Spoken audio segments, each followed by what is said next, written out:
Good evening, Bahamas. Coming up tonight, calls for the Prime Minister to retire. More being done in the fight against Zika. Julian believed set to make history this Tuesday. Plus, who said a summer body had to go with the end of the season?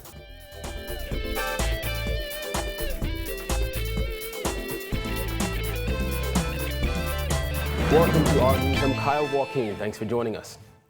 Topping news tonight, former Deputy Prime Minister Brent Symonette says while he believes Prime Minister Perry Christie's retirement from frontline politics is long overdue, he doesn't think current contender for leader of the PLP, Alfred Sears, has a chance in beating Christie. Our Jasmine Brown has the story in this report. I wish Mr. Sears luck. I don't think he has a snowball chance in you-know-what. And that's how Symonette says he sees the PLP leadership race, asserting it's nearly impossible for anyone to beat Christie. Sears, who is the former education minister, announced his leadership bid last month. Symonette says it's time for the Prime Minister to give someone else a chance to run the party, especially considering that a high percentage of voters are young people. At some point, Mr. Christie is, 73 years of age? Our population is young. There's a time when people should step aside. Symonette, who announced he was not seeking re-election ahead of the 2012 general election, says there is a time when leaders need to choose their successor and exit gracefully. One of the things leaders in this country tend to do is make sure their successors aren't coming forward because they're scared it challenges them. Bow out gracefully. Or he may end up being like Sir Lyndon and gets defeated, and that's not the best way to end your political career. This is the first challenge to Christie's leadership since National Security Minister Dr. Bernard Nottage ran against him in 2009. Christie has previously said he is not threatened by Sears' run for leader. Reporting for our news, I'm Jasmine Brown. Thanks, Jasmine. Well, the public health sector has dedicated $30 million to the fight against the Zika virus in the Bahamas. Part of that money will go toward upgrading laboratory services locally to test for the virus. But as Christina McNeil tells us in this report, the majority of people infected with the virus never even know they have it. The Department of Public Health's surveillance unit is currently investigating a number of suspected Zika cases in the Bahamas. But according to Chief Medical Officer Dr. Glenn Benaby, the vast majority of those infected will show no signs or symptoms that the Zika virus is in their system. 80% of the persons who actually get exposed to the virus do not show any clinical symptoms of the virus. And so there is a real possibility that somebody could get the virus and don't know they have it. And that's why we recommend that if you go to an area where the virus is endemic, where it's actually happening, that you pay particular attention when you return to the Bahamas. Part of that includes paying attention to notices and updates on the Zika virus in the Bahamas.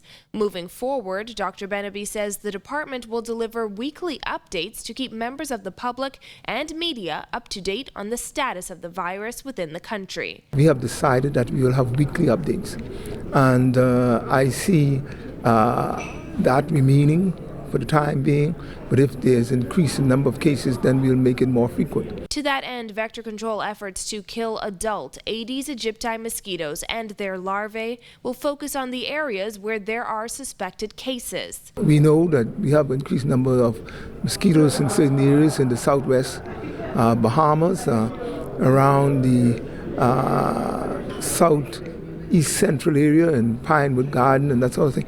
So we want to make sure that in those areas we get the kind of community involvement. Remember, this is a community effort. Prevention, protection, promotion with the people in the communities that are affected. Throughout the month of September, the Department of Environmental Health will aim to fog the entire island of New Providence on a weekly basis. This weekend, fogging is scheduled for Carmichael, Southern Shores, Golden Isles, South Beach, and Tall Pines. Reporting for our news, I'm Christina McNeil. Thanks, Christina. Well, an armed robbery suspect shot by police last year has died in hospital. According to police reports, the man was shot during an exchange of gunfire on August 16, 2015. This was after he and two other men led police on a high-speed chase in a vehicle taken during the armed robbery. The other two men were shot as well but died on the scene last year. Police are now reporting that the then lone survivor shot by police died in hospital yesterday. Meanwhile, a man shot last week at a nightclub along Woods Rogers Wharf has died in hospital as well, turning that into a homicide investigation. A Dominican man shot during that ordeal is said to be assisting police with their investigation. Well, in other news, it turns out Julian Believe is set to make history once again. The now international music star is about to do something no Bahamian has done yet. And as he knows no other way, he's doing it in grand style.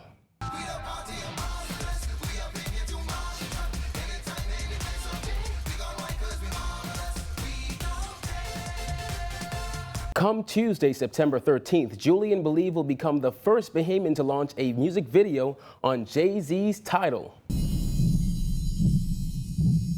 The entertainment platform is available in more than 46 countries and gives music lovers the opportunity to explore and discover new artists via Tidal Discovery. For this entertainer, the move is a big one, not just for him, but for the country. Makes me feel good, man. You know why? Because I started from here. I didn't go off, blow up, and then try to clean the Bahamas, you know. The Bahamian people grew with me on this journey, and they shared the moments with me every year. And to be able to be the first to do this on a platform that very few have the opportunity to because they're so selective with who they choose, it means a lot not only for me but for our country. The video, Party Ambassadors, features megastars Beanie Man and Ricardo Drew with party scenes and a fusion of carnival and junkanoo that Julian says puts it over the top.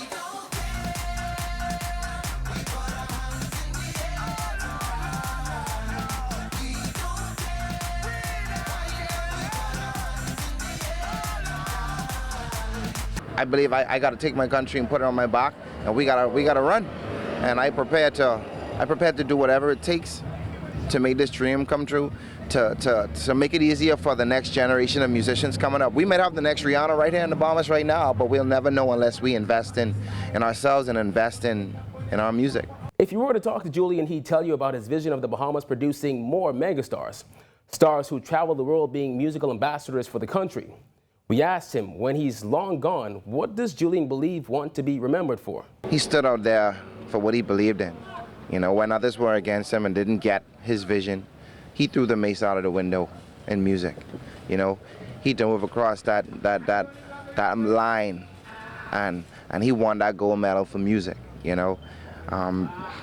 Just being the first to inspire and create the Bob Marley of the Bahamas. I may not be the Bob Marley, but I may do my part to help create the Bob Marley.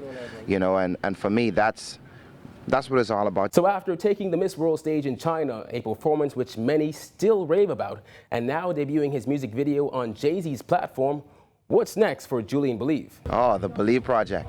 We got a slew of new singles, a slew of new music videos, a bunch of new collaborations, and we're going to continue to push and push and push and push and push. There are going to be more major platforms ahead, so I need everyone to stay tuned. You got to follow the movement with Julien Believe. Go online and really be a part of this journey. When our news returns, how you can keep that summer body in the fall or winter. Stay tuned.